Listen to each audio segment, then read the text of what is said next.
2 people every day are dying in Britain through homelessness on the street. There's no minute silence, there's no talk in the newspaper, nothing, you know. The report says that the number of people sleeping on the streets up by 134%. The biggest key thing to trying to change homelessness is to get as many people aware of the whole situation in the first place. A lot of people that I've experienced within the jobbing have never had a life that I would call a life. The government doesn't seem to understand the problem or even measure it. Too much of a high percentage of our homeless people have the 3 strands. They have the homelessness, the mental health and the addiction. You can find a hopelessness in that. That's what we don't want. We're here to help and encourage these guys. Tell me about you, man. Like, you've been doing this for 9 years, you know? The guys like you, they trust you, they know you. How do you keep doing this? I'm doing it because I've lost 2 cousins to addictions. My last one was the year before last. And it was my closest cousin that I had. And just the addiction was too much for him. I have no doubt that anybody can change. And when I hear that so-and-so's doing this or doing that, I'm encouraged. That encourages me. That gives me hope. Hope that we can do this. I hope that people can change. But I need to impart that same hope that I have for every individual into that individual as well. Are we ever going to solve the problem of homelessness? More people can step forward like you are. Make change in our society a part of your life is what I would say. And that's where you need to get to. You need to get to a place where people can see what's in front of them, something to thrive for, something to live for, something to make a change.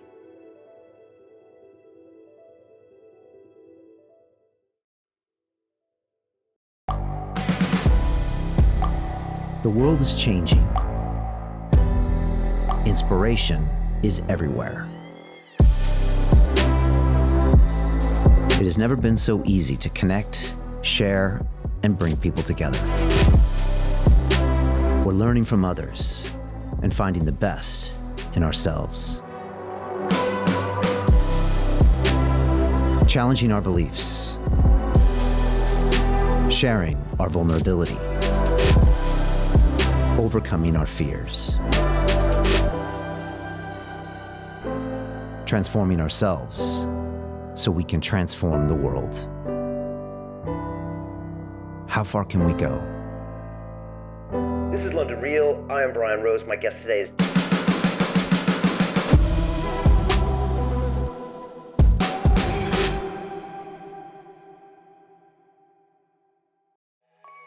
Homelessness is something that most of us have exposure to. In fact, behind me and all around the streets, we see it all the time, but a lot of times we don't really understand it.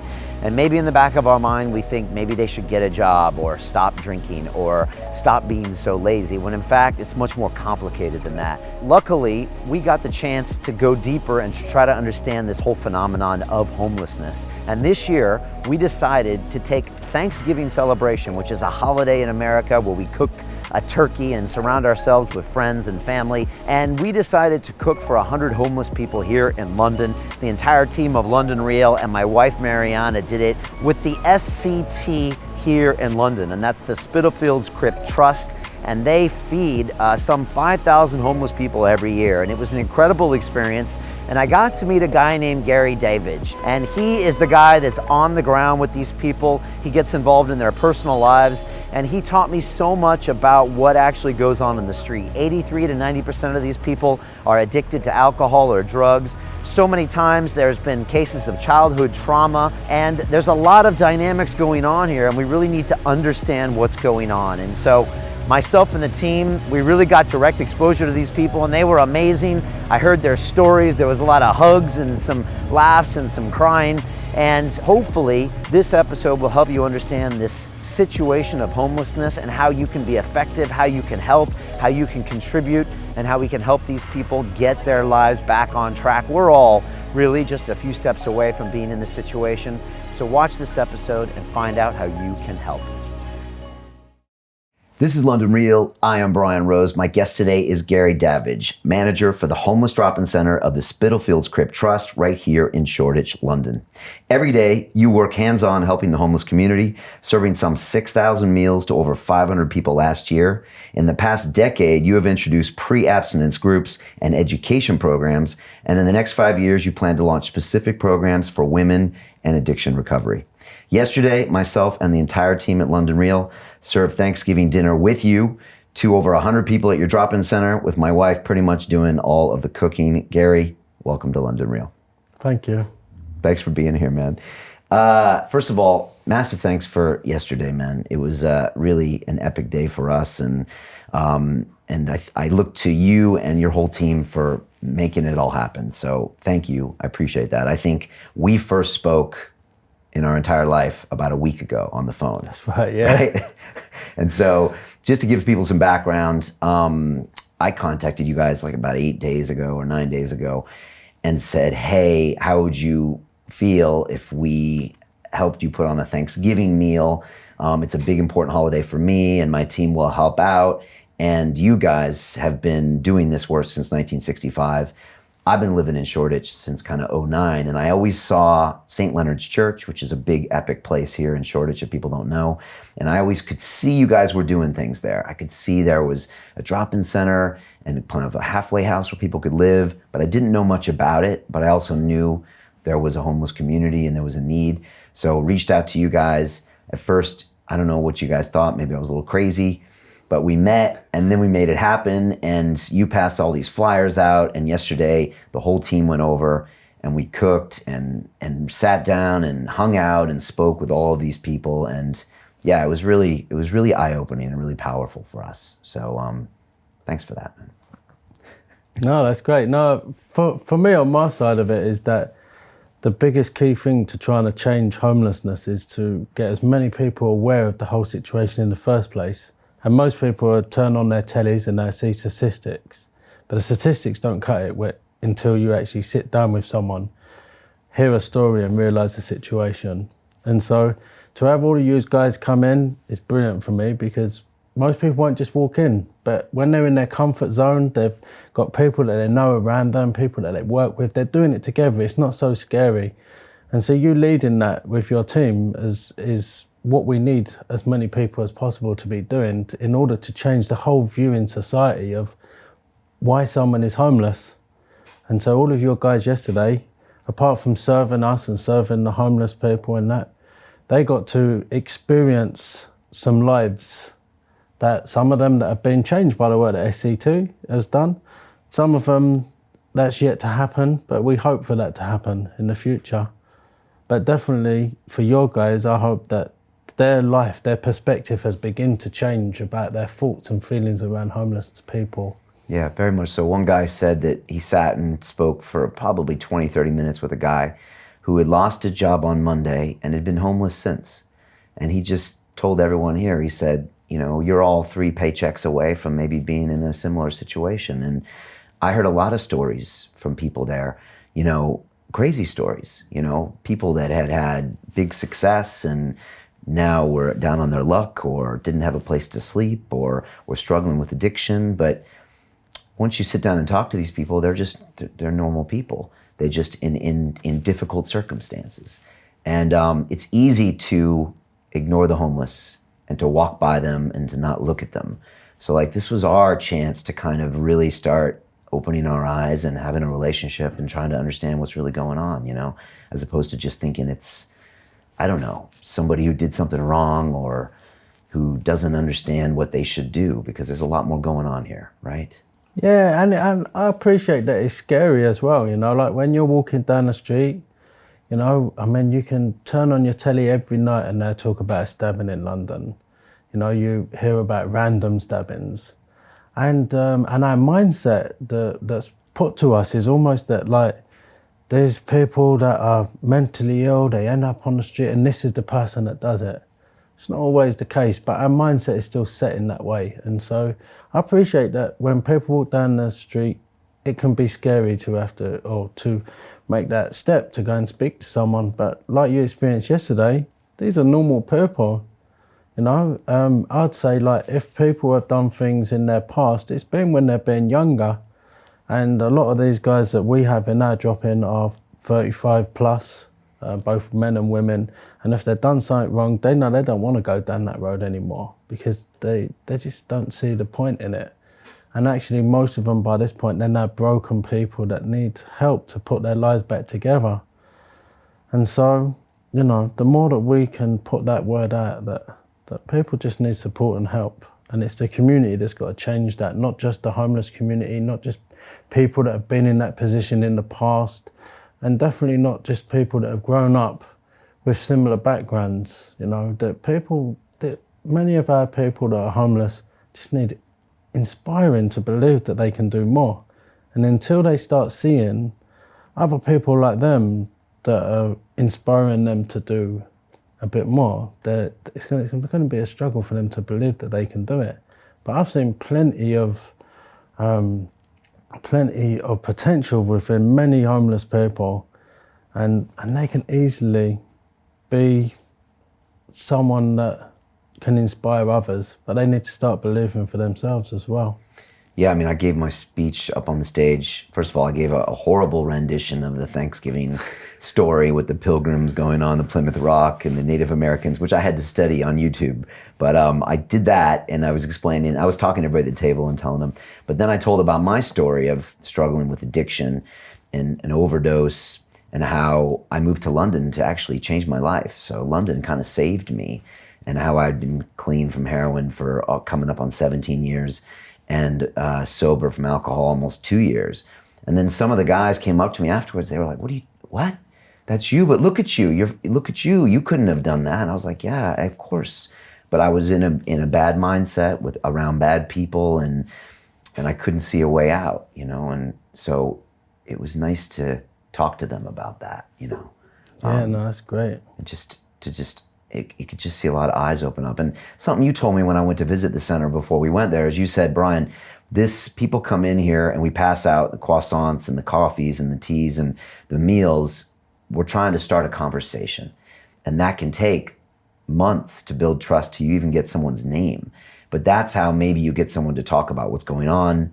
You said 83 to 90% people are suffering from addiction to something, and maybe people can talk about wanting recovery if they want it and next steps. So like I told my whole team there, I said, we got to go there. We're not there just serving meals. We're supposed to talk to people because maybe that's the start of their recovery. But I didn't realize that till you told me, you know? Yeah, and that's why, like, you know, we potentially could have done that meal with 5 or 6 of us, you know. But yeah, the whole point is not just we chuck out another meal. We give meals 4 days a week on our normal week. And really we're giving meals to draw people in because they're hungry, right? But then from then, our whole purpose is how can we get their lives moving on? How can we get them into pre-abstinence class? How can we get them along to doing an art class where we have an art therapist in there? How can we get along to women's class? How can we get them into a smaller group where we can actually have a meaningful conversation, you know? And most of our meaningful conversations, almost all of them, do not happen when we've got 50 people in a room having a food and talking. But we want to deal with their basic needs, but also we want to get them on benefits where we can in order to be able to get them into accommodation, in order to progress them maybe into abstaining from their whatever their addiction is, and then get them into work placements and get them into a job that you know. Our strapline is putting lives back together. Sometimes I think our strapline should be putting lives together, because a lot of people that I have experienced within the drop-in have never had a life that I would call a life. So to put it back, I don't want them to have what they had before. I want them to have what I've got now. You know, I don't want them to have a crappy life where, you know, where they may not be in addiction, but the rest of their family is, and they don't want to see their family anymore because this is the situation. I want them to, you know, be able to go and get a good job where they can earn a salary that means they ain't got to stress out every day. They're not having to go and work 12 hours a day in order just to put bread on the table. I want them to have a fulfilled life. How much of this stuff comes from childhood trauma, and then sometimes that can lead to addiction, and then that can lead to homelessness and hopelessness, and then pretty soon you don't know where one starts and the other ends. I was speaking with some like your CEO and some of the other guys in the management, and they were like, oh, you've had Dr. Gabor Mate on, and he talks a lot about trauma causing addiction. I mean, you must see this in all the stories, right? Yeah, do you know what? I can tell you them without saying names. You know, we've got one guy who grew up in care. His mum had an overdose when he's a child. His dad was never about. His sister had an overdose when he was about 13. She was only 18 at the time, and he has struggled his whole life. You know, because this is a situation, and now he's doing reasonably well right at this moment. He's not coming into the drop-in. We communicate by text, and he's doing okay, you know, but this is the first time, and he's 43 years old. It's the first time that he's made that step to be abstinent from the things that he struggled with. Got another guy who's fell out of a window when he was 2 years old. His dad dropped him out of a window onto his head when he was 2 years old. I didn't know his name for about 5 years. He just went by an alias, and that alias was given to him because when he fell out the window, it was because the police came in and he tried to shoot the police. His dad tried to shoot the police, and in the process of that, he dropped his child out the window onto his head. Now, if you're growing up and you've got a head injury from the age of 2, both your parents are addicts, you've not really had much, you spend half your time in care and out of care, you know. I probably don't know the full story of how bad it got, but just that in itself is enough to think to yourself, if that's me, am I any different? You know, do I see that all of that stuff happened to me, but yet I grew up into, you know, working in a good place where I can earn enough money to not have to stress out about other stuff? Or do I see myself in exactly the same position? And I think for the majority of people that have that story, you know, no matter what walk of life they're coming from, it would be very hard for them to say, no, I would have thrived in that still. I'd still be where I am, even if that was my upbringing. And like you said, it's like, it's on every person that walks in the door, there's something, you know, and there are very few cases where people come in and say, I had a really good life, everything was going well for me, and then I just decided to start doing this. It's just, but that's not to say it doesn't happen, that's just the people that I see. Because the people that does happen for, people that find themselves in addiction, no matter their situation has been, on the face of it, quite cool and cushy, they don't come much dropping because they still have that family support. The people that had a good family support growing up still have that family support, even when they're in the middle of their addiction and when they came through it. Yeah.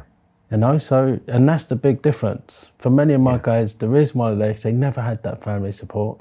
And for, like I said to you before, the vast majority of people that are dabbling in addiction are white-collared staff in the city. But most of them, they have supportive families around them. Yeah. They know what it is to be what society considers normal. And so they have a working relationship with their addiction. Yeah, well, one of the guys came up to me and said, how'd you stay out of jail with your addictions? And I kind of looked at him. And that's why this was such a great day for all of us tomorrow, because I really got to understand this other side. And I thought, well, why would I be in jail? And then I thought about it. It was because I had something still. I had a support structure. I could still manage to find a job. I still maybe had a little money in the bank, but I wasn't that low. And that's what kept me out of jail. But to him, he was just like, for me, that's my option. When I get addicted, I'm in jail because that's what it leads to. So yeah, you're totally right. And you said something to my whole team when we got there yesterday, and you talked about addiction and drugs and how it related to the people that are going to come into the drop-in and the rest of the people in London. And I was wondering if you could explain your perspective on that.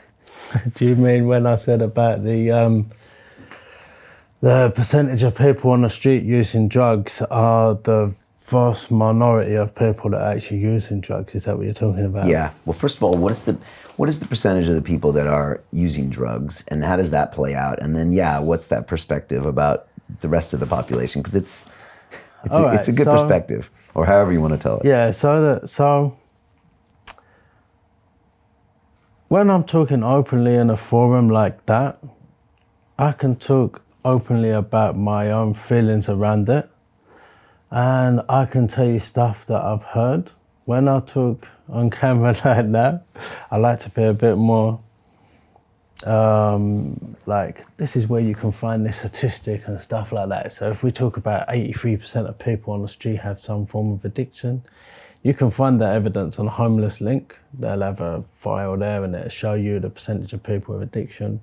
I'm not sure where you'd find the percentage of people, but my understanding is always, well, for more recent times, that it's like 1 in 5 of people that are addicts are on the street, and that the 4 in 5 are in white collar jobs in the city.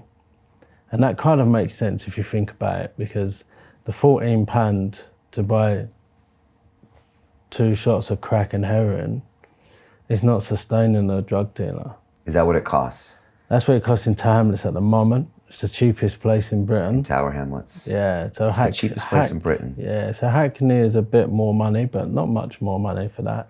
Okay, and what do you get for £14? They say that you go and get 2 and 2. So if you pick up a phone, to be honest, if you went to any phone box in this area, press redial and ask for 2 and 2, that's what you're getting. Serious? Yeah, so the price might change, but you know, that's what you'd get. You know, I would get 2 hits of crack and 2 of heroin, yeah. So I get 4 hits, basically. Yeah. And the heroin would be to shoot, and the crack would be to smoke. Yeah, and you know, like, not for people at home to be trying this, but the crack kind of like tails off the come down, so it just prolongs the so that you don't have a massive up and then straight down again. Okay, the crack does that, or the heroin does that? The crack does that. The heroin will take you high and then straight back down, and the crack kind of filters it out a little bit. And yeah, and it makes sense because, you know, like, the people that's got the money are in the city, right? So for some people, I'm not saying for all people, but for some people to lose 3, 5, even 10 grand in a week, for some people it's not a big thing, you know. And so that's where that's where the money is if you're a dealer type thing. And so the homeless people aren't supporting the dealers. They're obviously supporting them, but not to the same extent. It's kind of like, you know, my clients are, you know, the corner shop, and in the city it's the Tesco's or the Waitrose. it's the big business, you know. And so you always try to remind people that it's not a homeless phenomenon, it's a human phenomenon. Yeah. And yet we look at the homeless and say, that looks like a drug addict.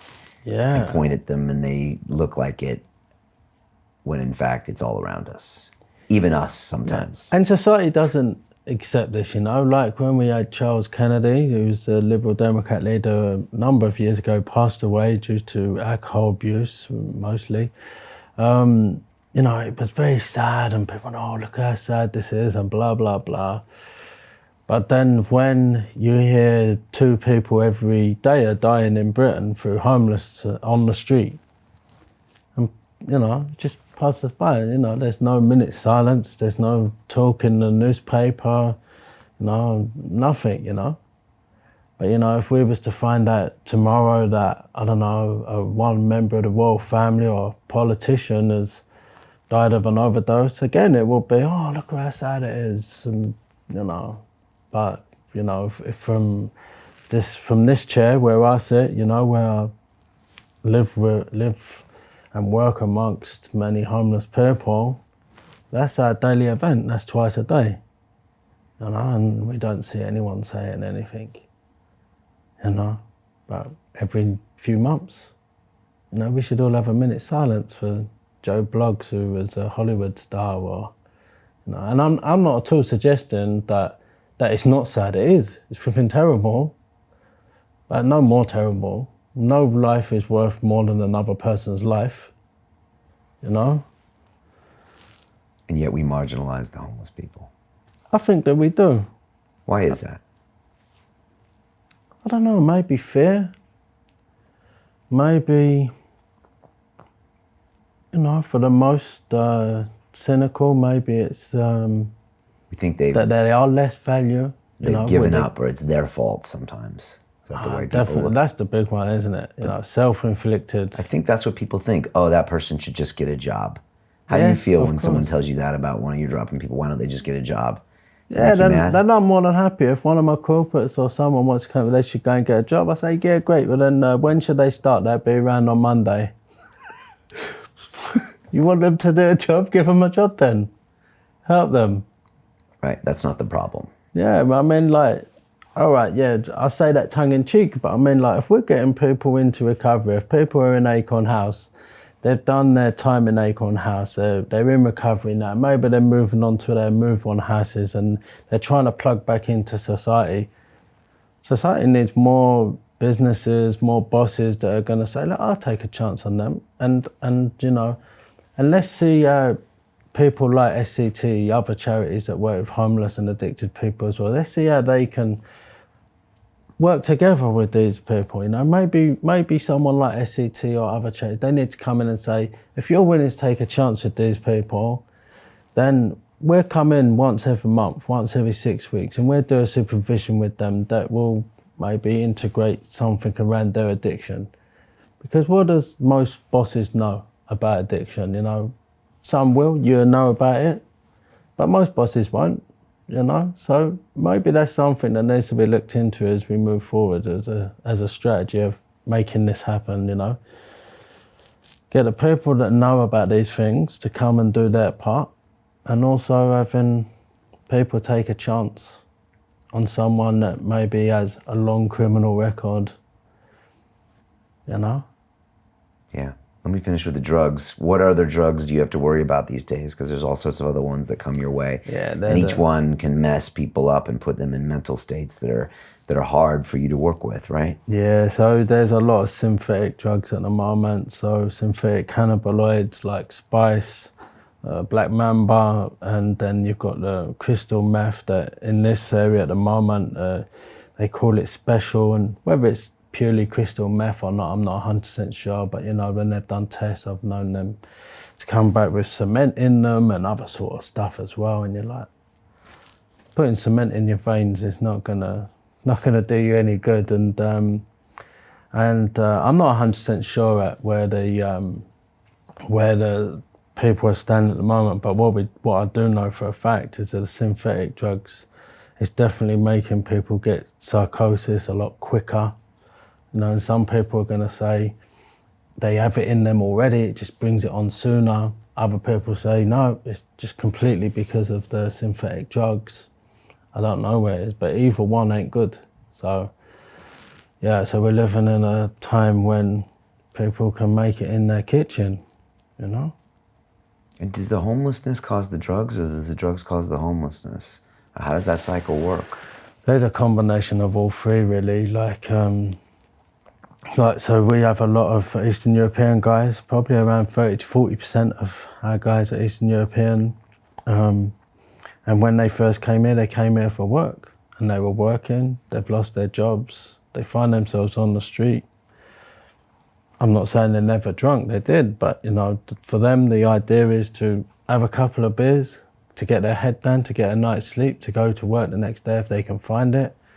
But 6 months later, when they're still not able to rehouse themselves, that 2 beers ain't doing it. So now you're doing 7, 8 beers and then 2 in the morning to get over the hangover, and then you're in full-blown addiction. And then, maybe the beer is, you're drunk and someone offers you something else and you find yourself walking down that road too. And I've seen that is the vast majority of the guys that I see that don't have recourse to public funds within their dropping. That's the road that they take. Other people, it can be mental health that causes, that means that they go on to addiction. Some people are in the middle of an addiction, like we just said, and they have psychosis. They have just a one-off event in their life, but they keep using, and it's not going to get better.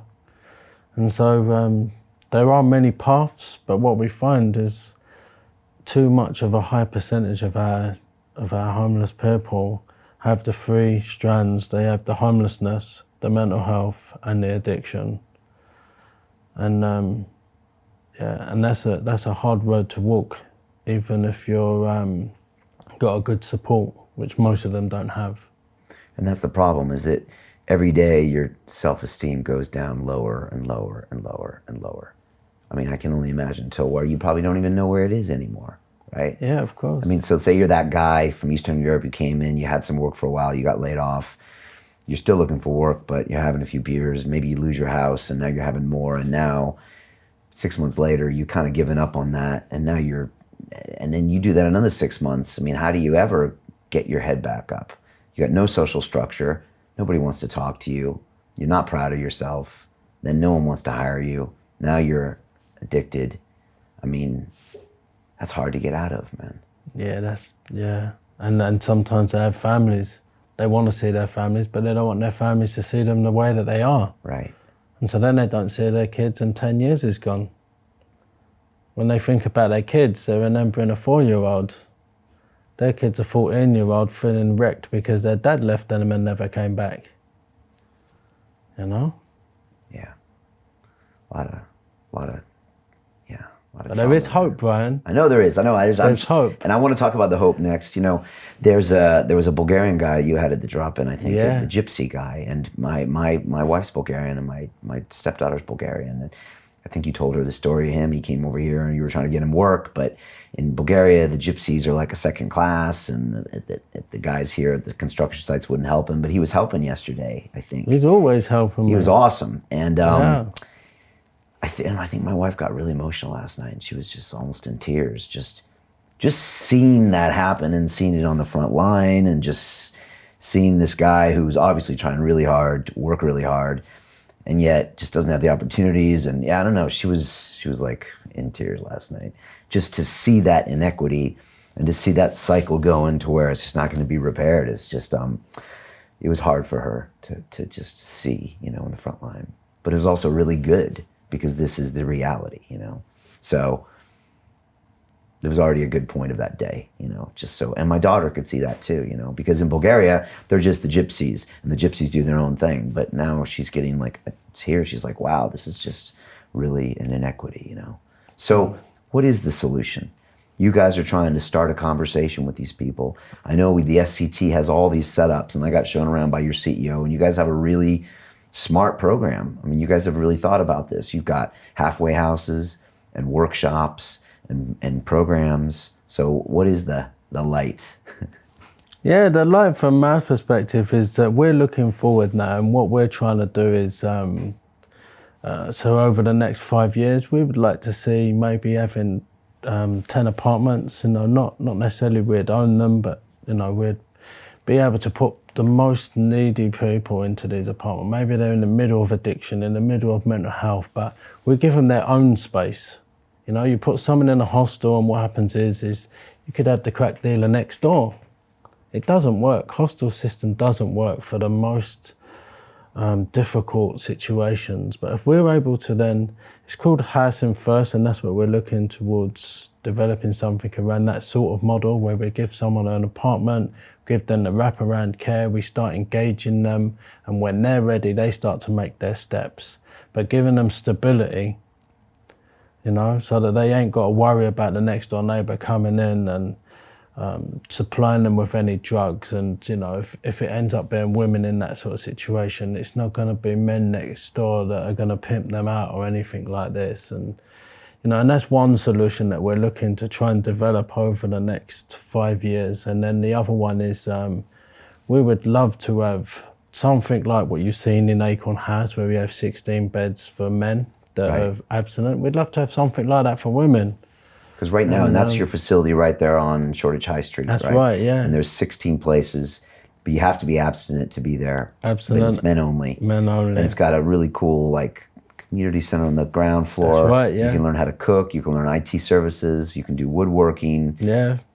It's a lot really of therapeutic stuff happening there as well. Good vibe going on there. Yeah. So that's good, but you're saying you're missing that step before that, where someone can, and a facility for women. Yeah, I think that because everybody is different, yeah. Right, you will know. Like, I don't know how you got your recovery, but some people will get recovery because that they just go, right, I'm stopping and that's it, and we're going to do. Some people use an AA type 12-step model, some people will use CBT, some people use a combination of many different kinds of therapy and do a 12-step.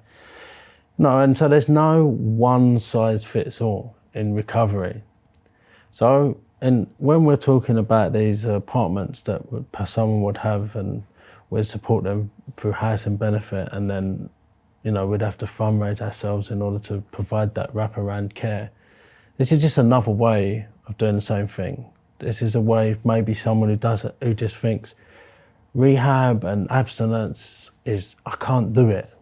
But if we give someone a bit of stability, if we start wrapping around that care, if we're checking in with them every day, if we are meeting with them maybe in the beginning 2-3 times a week, if we're linking them in with other stuff happening in the community that's not all around homelessness and addiction, you know, just, I don't know, it could be a community centre, it could be a religious group or whatever, you know, and they get to see normal people, if you like, you know. That's why the way we'd see it, right? People that are not like our clients, where addiction isn't at the forefront of everything. Right.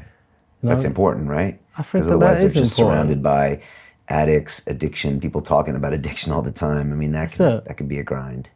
Yeah, I mean, I believe that that's the case. Yeah, and I've seen plenty of people that have got recovery, and from all walks of life. I mean, not just the SCT, in my own life as well, I have experienced people, some that have just stopped themselves, got themselves involved in a community group and then gone on to get recovery. Other people have needed a rehab. Some people have done the same sort of thing that we're talking about now, where there's a apartment that they get their wraparound care, but they've got their own apartment, a safe place that they go back to at the end of the night. And so, you know, all doors need to be wedged open with a crowbar in order to get people into recovery, to get people to have a life that we all want, even if we can't admit it in the middle of our chaos. And you mentioned women. When I went to see you last week, you said, like, that's a rapidly growing percentage of the homeless population. It has been a massively, It's women and young people. First, talk about women. Why? So my understanding is that when the law was changed in Britain around squatting rights, so they changed the law, you can no longer squat in residential properties. My understanding is that when that happened, a lot of women that would be on the street were squatting in residential places. And then in a quick period of time, the women who were now squatting in residential places were no longer able to do that. And so they ended up on the street. So then you started to see a larger percentage of people on the street were women. And that presents its own problems. Yeah, I mean, so I went to a conference where there was a lady who'd been working with women for 25 years. So in 25 years, she had never met a woman that hadn't been abused on the street. And her words were that when a woman's on the street, they make a choice. Do I want to be abused by one man, or do I want to be abused by lots of men? And so, you know, I'm not involved in a women's group because I'm a man. It's not going to provide a safe place for them if well, it's not going to be unsafe if I'm there, but it's not going to help them to open up if I'm there, because the perpetrator is a man usually. Not always, but usually. And so we run a women's group, and we, you know, my staff has 3 women on my staff of 4 of us. And that's deliberate because that for generations, for, you know, drop-ins like ours go back 100 years, you know, back to the Victorian times, and it's primarily in the past been men, and now all of a sudden it's women. So we need to invest more to try and reach these women, because the men already know when they come, and they're already coming, you know, and I can maintain something where the women in my team, they're trying to develop something, and it always needs that extra help to develop something rather than to maintain something. And so that's where we are at SCT in regards to how we're reaching women, and it's always evolving. We're always trying to change. We're always trying new things. It doesn't work today, but the same thing might well work in 6 months. And we're not closed to people coming and saying, have you tried this? And I've said to people, we've tried that, but let's try it again, you know? Because it might work the second time. Yeah. And what about young people? So young people, there was also, there was a change in a law around benefits. So under 25, it's very difficult to get housing benefit. If you're under 35, it's capped at a much lower rate. We're also living in a time when if you go on the private sector, which is pretty much where anyone's got a rent now, I think they said it's like £775 a week, month, sorry, is what the average price for a single room in around the Shoreditch area is. And the housing benefit is not going to cover half of that, especially for under 25s. And so how are we going to find something? Because there's no shortage of people to take up these rooms. So we're asking landlords to take less than half the amount of rent for a more risky person who may well smash up their room. And we're asking them to do that for half the amount of money, and sometimes we're asking them not to take a deposit. No one's going to do that. You know, it's very difficult. So then where do these people end up? You know, we've got a guy at the moment, he's 22, and he is part of a scheme that he got onto, and just a local couple have got a spare room and they've taken him in. And they're not getting anything for it, but they've taken him in. But had that scheme not existed, then he would be on the street. 22 years old, no family, vulnerable person on the street. You know, I see it all the time where I live. You know, the drug dealers often put the 14-year-old on the corner while they're at the other end of the road on another corner, just keeping an eye, because they know the police come past, the 14-year-old's getting a caution. They're not getting anything, but if there's any trouble, they'll come down the road and they'll sort out the trouble because they're a 35-year-old man who's tooled up. You know, I see 10, 12, sometimes 15 of these young boys and girls just in my neighbourhood, standing on the corner, selling drugs, you know, and one pass it to the other one. I got caught last week, you take it, you know. How do you feel about drug dealers? Do they make you mad? Yeah, to start with, yes. But at the same time, they're often the same people that I'm working with. You know, what does a 22-year-old do? You know, he's on the street. Well, how can I get it? Oh, I can just do that. You know, I've got a friend whose son has been to prison already for doing that. Comes out of prison. How else is he going to make £600 a day? That's what he was doing. And now you're trying to tell that person, you're reformed now, go work in Tesco's for £40 a day. I can work for 3 hours and get 600 quid. Why am I going to work in Tesco's? The mentality needs to change. We need more education for the young people. You know, where we work in the Tab Centre, they also run a young people's thing, trying to help these young people. And the funny thing is, I've met some of their young people, done a talk for some of their young people, and then found out they were in a children's home just round the corner from my house. I see them all the time in the fish and chip shops, you know, selling stolen mobile phones and all sorts of stuff. You know, so I often say to people, and I say to the guys that work in the same building, I say to them, if you don't sort them out now, I'll have to sort them out in 20 years when they come through my door. You know. Should we legalize drugs? Because this is all part of the same problem. I mean, isn't it? Should we legalise drugs? So the last place to do that, I believe, was Portugal. Yeah, I guess you've looked into this. Decriminalised it, yeah. Yeah. They said it had some changes. There's a big difference. My understanding is there's a big difference between Portugal and Britain. There's a family unit there. And so I've spoken to a couple of Portuguese guys who said, yeah, when they did that, what happened is every parent went, see them on the corner, you're staying well away from them because this is what happens.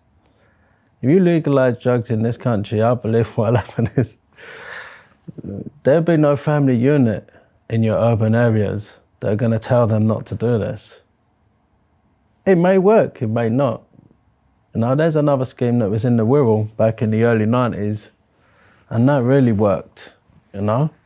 So I think within reason to legalise it, possibly, within a clinic setting, within a engagement setting, but to just say, walk into your corner shop and buy a heroin or crack and we'll tax it. I don't believe that's the way forward. No, that's but probably not gonna work. potentially clinics where you can get it on prescription or something like this. Well, there's that, and then there's in Portugal they just decriminalized it, so it's like the people buying don't get prosecuted. Yeah.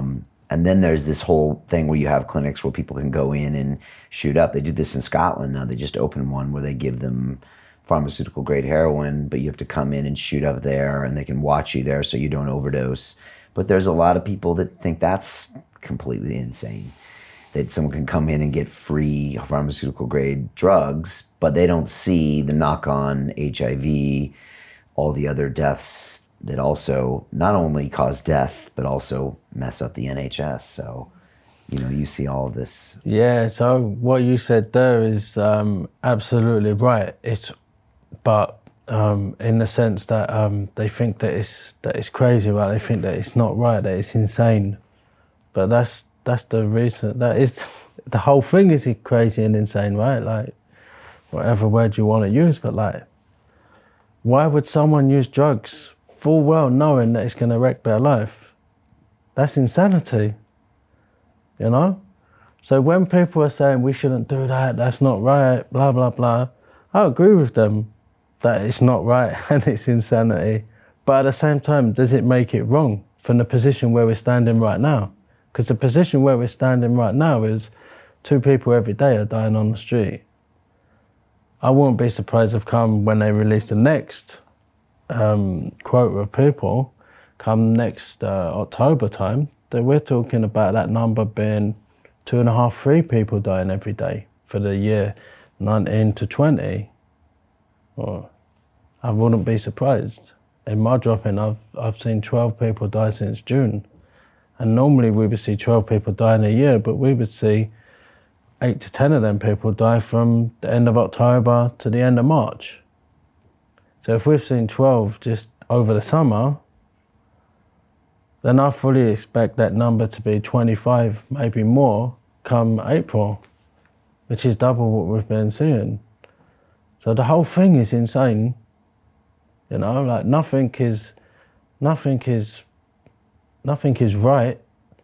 I don't debate with people what they're saying, oh, that's insanity, getting them to do this. I don't debate that, but at the same time, but surely it's not right also to just let people die on the street. To continue watching the rest of the episode for free, visit our website londonreal.tv or click the link in the description below.